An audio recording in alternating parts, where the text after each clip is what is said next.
That Google, I love that Google. Love that Google. That's why I learned it. Krieger, so you're in New York, not in New Jersey? I'm in New York. How'd you work that out? Is everyone in New York? Everyone is in New York. You would not believe Times Square. It is full of Fox Sports stages and 40 million police. There's more police than when Giuliani was the mayor. You haven't been stopped and frisked so far, have you? No, I'm by far the least suspicious character down there. I can assure you that. So speaking of suspicious characters, I'm here in the Denver Library where there are hundreds of them, and you're there with Richard Sherman. So without Richard Sherman, this would be no one would even know what's going on, right? I mean, that's the only story. Yeah, it's a phenomenally boring. I mean, even more boring than normal lead up to the Super Bowl. Big stories are Marshawn Lynch won't talk. Yeah. Richard Sherman talks too much. Right. And nobody from the Broncos has said anything interesting yet. The most interesting thing anybody from the Broncos has said, which I have quoted like 6 times already, is John Fox saying that he is happy about the Chinese New Year and he is happy that the animal is a horse. So in China, there are billions of Broncos fans, apparently? I have no idea. He was simply asked the question at Media Day, and it was by far the most interesting. Okay, so I don't know if you liked it. All right. Yeah, Speaking of animals, though, I saw that there's the duck. The duck has made an entry, though, right? So Richard Sherman says that Peyton Manning throws ducks, and Manning has countered with, "Yes, he does." Yes, this is all. If you're in Denver, Yeah. all of this byplay has happened months and months ago. And by far the better quote from Manning came in the middle of the season. I'm afraid I can't remember after which game, but some national reporter came to one of his post-game press conferences and said, "Your passes looked like they were wobbling today." And Manning gave him that look that he gives people who he considers clueless and said, "I've thrown a lot of wobbly passes in my career, a lot of wobbly touchdowns too."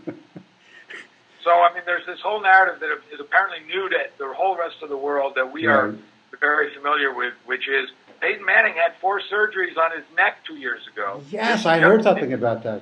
Yeah, and he had no arm strength at all following those surgeries. He could not throw a football to Todd Helton for 10 yards. He bounced it. Helton's used to having bounce balls thrown to him, by the way. This is true. He's very good on the short hop. Yeah. But coming from Peyton Manning, who was, far superior to Todd Helton as a quarterback in Tennessee, Todd Helton thought it was a joke when the ball landed before it reached him. And it was not a joke.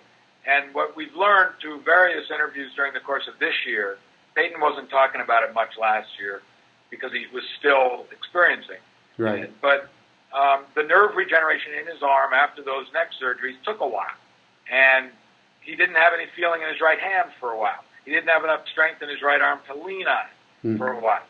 But all of that is coming back, and he will never be a John Elway rocket arm at this stage of his career. But now, as we've seen this year, he can throw the ball fine. So the run up to this Super Bowl has been, you'd say, and you've been to what, 40 or 50 Super Bowls? This is among the more boring. This is among the more boring. 600, Mike. 600, okay. And this, you passed me because I've only been to 583. So. Yeah, So this is among the more boring of the run-ups. But there is something interesting, I know, because here in Denver we're predicting 8 inches of snow. So what's the weather? What's the weather supposed to be for cold weather Peyton? Weather is a huge story, Mike. Yes. Huge story. Yes. And just thank God we're not in Atlanta. No, it's not Atlanta. There's not 2 inches of snow that's going to lock down the entire city. Only Chris Christie can do that. Right. But apparently the forecast has been getting better and better as time goes along. Originally, when I first got here last weekend, there was an 80% chance of precipitation, and the temperature was going to be more or less around freezing. So what precipitation was going to be, rain, sleet, snow, nobody knew. Right. Now the forecast is it's going to be almost 40.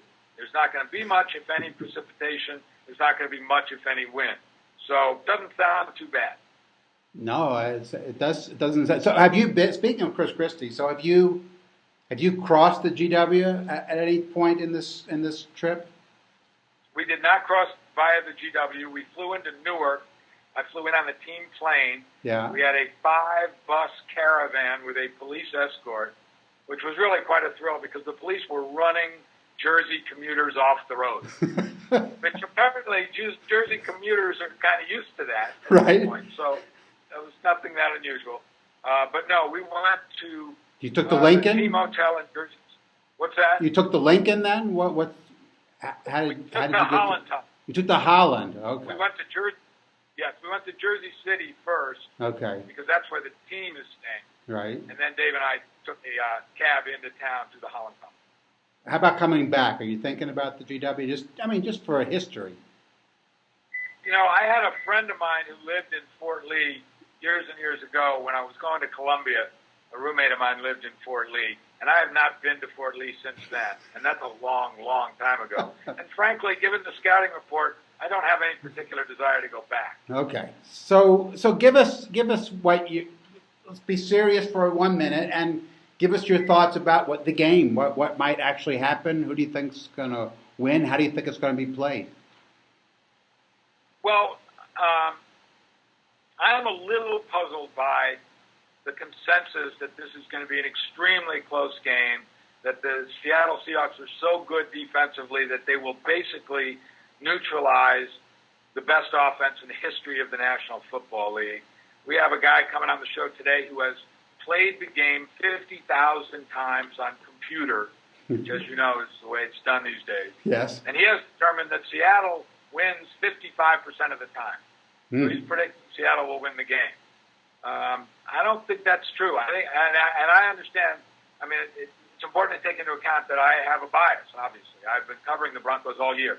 I've watched them put up numbers no team has ever put up. So it's not that I'm cheering for them, but it is that I am persuaded that they are an awesome offense, better than any I've ever seen. So I think the Broncos will score early. They will get the lead. It will be hard for Seattle to come back, given the nature of their offense, which is a running game, ball control kind of offense. I think the Broncos are going to win comfortably. I think they're going to cover the spread easily. Obviously, a lot of people don't agree with that, and I'm from Denver, so my bias is there. But I would be shocked if it was as close as most people seem to think it's going to be. So you're advising people to give the points. Can we say that? Oh, yeah. If you can give less than 3 or less, it's been 2.5 most of this time. I know somebody who got 2, who gave 2. I think if you can give less than a field goal, I mean, again, the caveat being that I'm almost always wrong when I actually make bets, which is why I do it very seldom and have not in this case. But, yes, I would advise giving the points, absolutely. Well, I've been back and forth on this, and I've basically gone with the Broncos once I learned about their player named Pot Roast, which apparently had gone the whole season and no one ever mentioned that his nickname was Pot Roast. But this is also a Super Bowl story, I think. Is that right? Absolutely. No, Terrence Knighton is a big deal because they lost all their other interior defensive linemen earlier in the year. Kevin Vickerson won't play in the game. Derek Wolfe won't play in the game. And Terrence Knighton suddenly emerged toward the end of the season as an extremely agile pot roast, which, as you know, a little bit of an oxymoron. You don't see a lot of agility in pot roast. You don't generally. No. So, yeah, and that's an important part of the game. They are going to have to stop Marshawn Lynch, the man who refuses to speak, but who says it's all about that action, boss. That's his one quote. They're going to have to stop him. There's no doubt about that. And the Broncos, I mean, they've played pretty good defense over the last 3 games, I think, 4 games. Yeah, I mean, both of the other playoff games they played, the opponent was trying to do what Seattle's going to try to do. They wanted to run. San Diego came in with Ryan Matthews. They had run very successfully against the Broncos in the game they won in Denver during the regular season. And they failed to do that in the playoff game. But Ryan Matthews was kind of hurt, so it wasn't necessarily a fair test. Then New England came in, and LeGarrette Blount had run for hundreds of yards in his previous playoff game. and the Broncos shut him down too. So they've played the run very well. Now everybody's telling us that this is different. Seattle's running game is much more vigorous than either of those, and maybe that's true.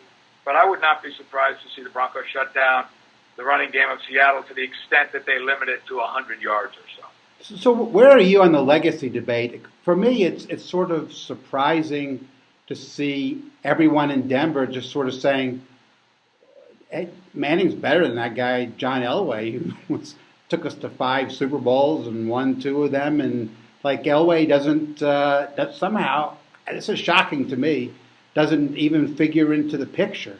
Greatest quarterback ever. When he retired, I was pretty sure everyone in Denver thought he was the greatest quarterback who ever lived. Yeah, I think it's just 2 very, very different styles. They're both incredible. They were both Elway in the past and Manning in the present, extremely talented. But Elway, as you know, was the prototypical gunslinger. Right. Elway would bring you back at the end. Elway would take ridiculous chances. He would throw the ball from one sideline to the other, which you're never supposed to do. He would throw the ball 60 yards on a line. Incredible talent in his arm. And he would come through with huge clutch plays. That's sort of our picture, traditionally, of the great quarterback. Peyton Manning is much more of an engineer. He takes you down the field in this methodical way that makes it seem almost inevitable. It makes it seem as if there is no way to stop it. It is surgical in its precision. He determines at the line of scrimmage each and every time where the best matchup is, and that's where he goes.